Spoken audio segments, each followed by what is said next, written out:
محترم سامعین حاضرین، السلام علیکم ورحمۃ اللہ تعالی وبرکاتہ۔ سبھی حضرات قریب قریب آ کر بیٹھ جائیں اور آقائے کریم صلی اللہ تعالی علیہ وسلم کی بارگاہ میں درود پاک کے نذران عقیدت پیش کریں۔ پڑھیں اللہم صلی علی سیدنا مولانا محمد معدن الجود والکرم وآلہ بارک وسلم، صلو علیہ صلاۃ و سلام علیک یا رسول اللہ صلی اللہ تعالی علیہ وسلم۔ قرآن مجید سورۃ البقرہ آیت نمبر 91۔ اللہ تبارک و تعالی ارشاد فرماتا ہے، وَإِذَا قِيلَ لَهُمْ آمِنُوا بِمَا أَنزَلَ اللَّهُ قَالُوا نُؤْمِنُ بِمَا أُنزِلَ عَلَيْنَا وَيَكْفُرُونَ بِمَا وَرَاءَهُ وَهُوَ الْحَقُّ مُصَدِّقًا لِمَا مَعَهُمْ قُلْ فَلِمَ تَقْتُلُونَ أَنبِيَاءَ اللَّهِ مِن قَبْلُ إِن كُنتُم مُؤْمِنِينَ۔ ترجمہ کنز الایمان۔ اور جب ان سے کہا جائے کہ اللہ کے اتارے پر ایمان لاؤ تو کہتے ہیں وہ جو ہم پر اترا اس پر ایمان لاتے ہیں اور باقی سے منکر ہوتے ہیں، حالانکہ وہ حق ہے ان کے پاس والے کی تصدیق فرماتا ہوا۔ تم فرماؤ کہ پھر اگلے انبیاء کو کیوں شہید کیا اگر تمہیں اپنی کتاب پر ایمان تھا۔ وَإِذَا قِيلَ لَهُمْ، اور جب ان سے کہا جائے۔ اس آیت میں یہودیوں کا ایک اور قبیح فعل بیان کیا جا رہا ہے کہ جب ان سے کہا جائے کہ اللہ تعالیٰ کی نازل کی ہوئی تمام کتابوں پر ایمان لاؤ تو اس کے جواب میں وہ کہتے ہیں ہم صرف تورات پر ایمان لائیں گے جو کہ ہم پر نازل ہوئی ہے۔ اس سے ان کا مقصد دیگر آسمانی کتابوں اور قرآن مجید کا انکار کرنا تھا۔ چنانچہ اللہ تبارک و تعالیٰ نے ان کا رد کرتے ہوئے فرمایا کہ قرآن بھی حق ہے اور یہ ان یہودیوں کے پاس موجود تورات کی تصدیق کرنے والا ہے، اور جب تورات میں حضرت محمد صلی اللہ تعالی علیہ وآلہ وسلم کی نبوت کے بارے میں خبریں موجود ہے تو تم تورات پر ایمان لانے کے دعویدار ہو، تو پھر محمد مصطفیٰ صلی اللہ تعالی وسلم کی نبوت اور ان پر نازل کی گئی کتاب قرآن مجید کا انکار کیوں کرتے ہو؟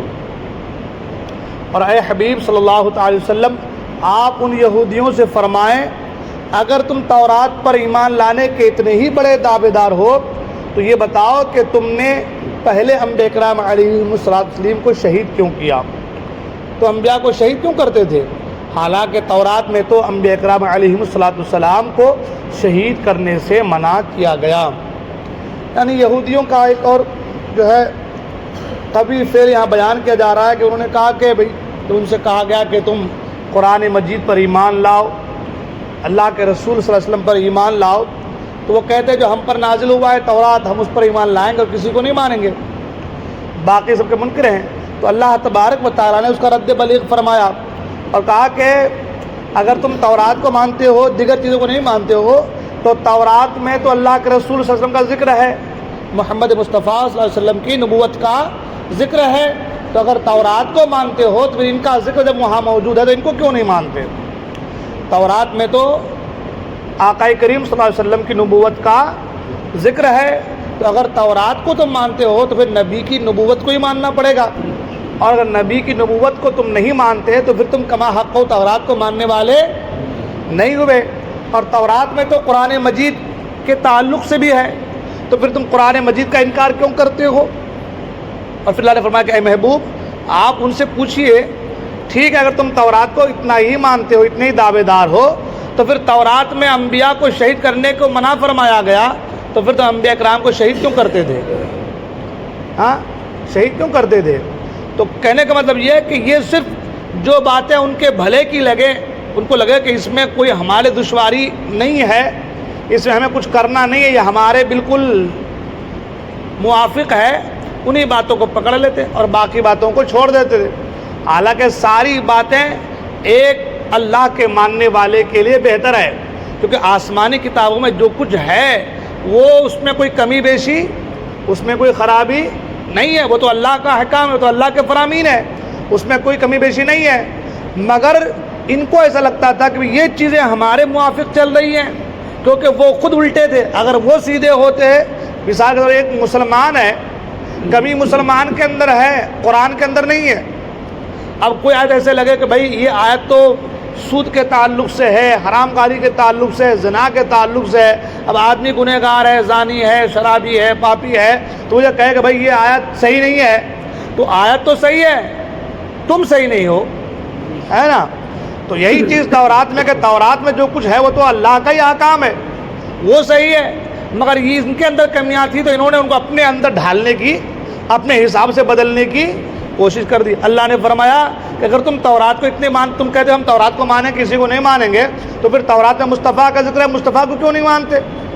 مصطفیٰ پر ایمان لاؤ. مصطفیٰ کے نبی ہونے کا ذکر تورات میں ہے، تو مصطفیٰ کو آخری نبی مانو، پھر مانتے کیوں نہیں؟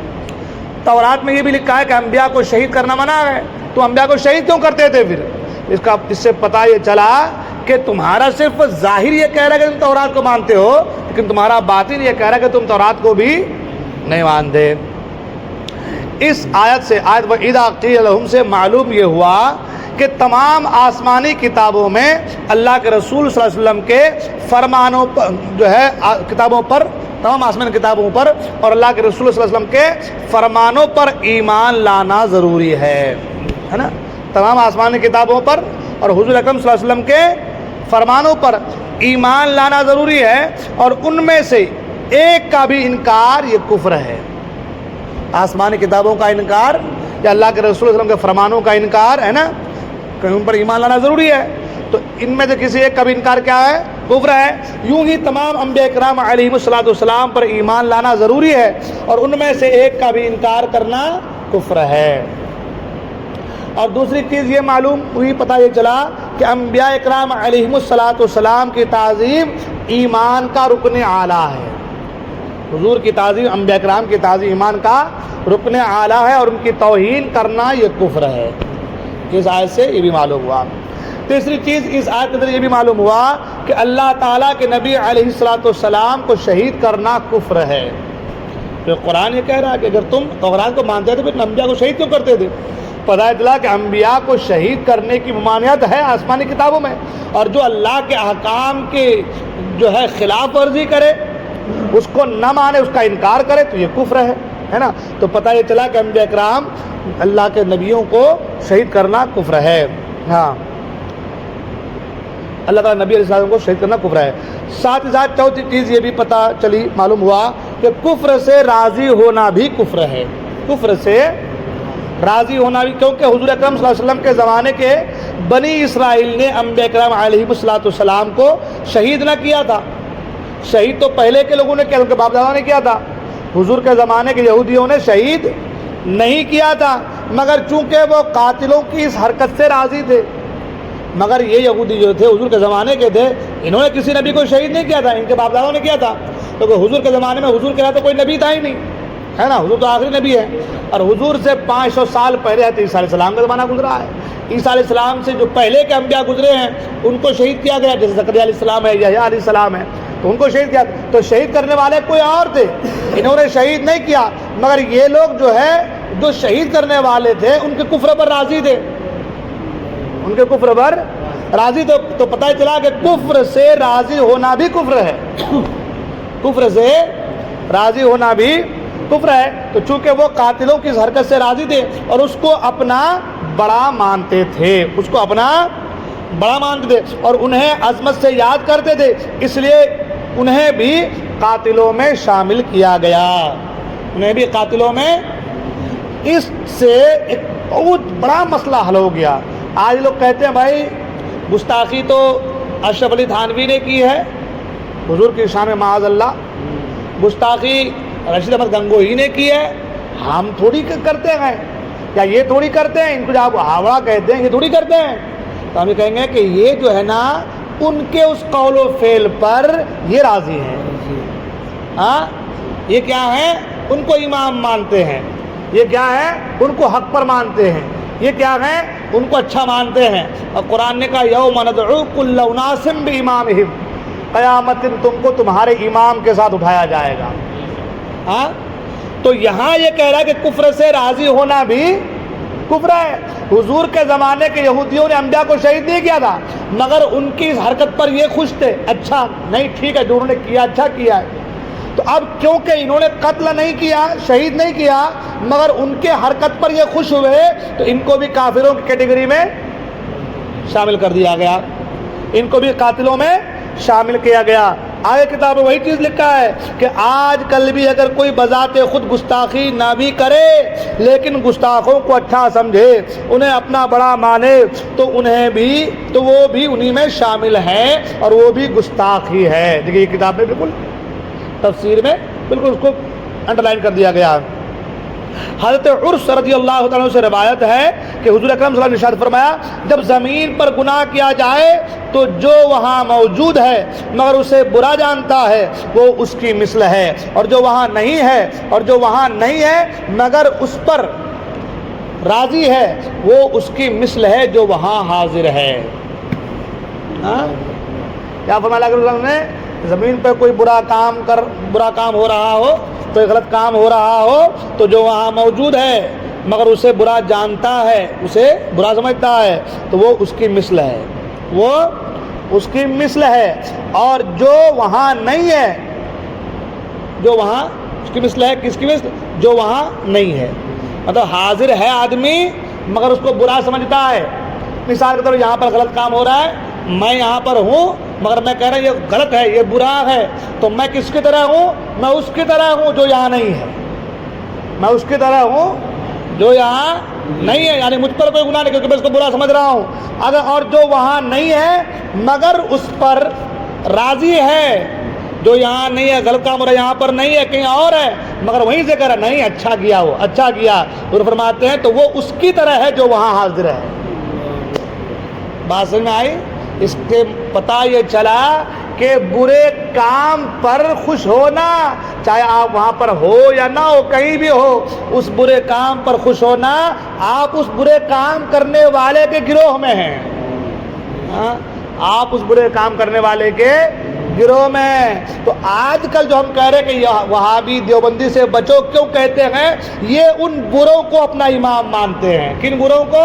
یہ گستاخی نہیں کر رہے مگر یہ ان گستاخوں کے ساتھ ہیں، انہیں اچھا مانتے ہیں، تو انہیں اچھا امام ماننے کی وجہ سے یہ بھی انہی میں شامل ہیں، یہ بھی انہی میں شامل ہیں۔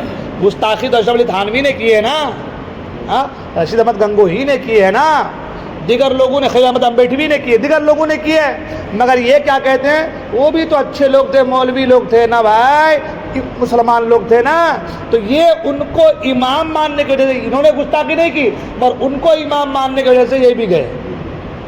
حضور کی یہ حدیث بتا رہی ہے کہ اگر کوئی کہیں جگہ کہیں پر برا کام ہو رہا ہو اور وہاں جو حاضر ہے وہ اسے برا جانتا ہو، تو وہ اس کی طرح ہے جو وہاں حاضر نہیں ہے، اور کوئی دور ہے وہاں حاضر نہیں ہے مگر کہہ رہا کہ نہیں صحیح ہوا، اچھا ہی ہے، تو وہ اس کی طرح ہے جو یہاں پر حاضر ہے۔ کتنی بڑی بات اللہ کے رسول صلی اللہ علیہ وسلم نے ایک حدیث کے ذریعے سے سمجھا دیا ہے۔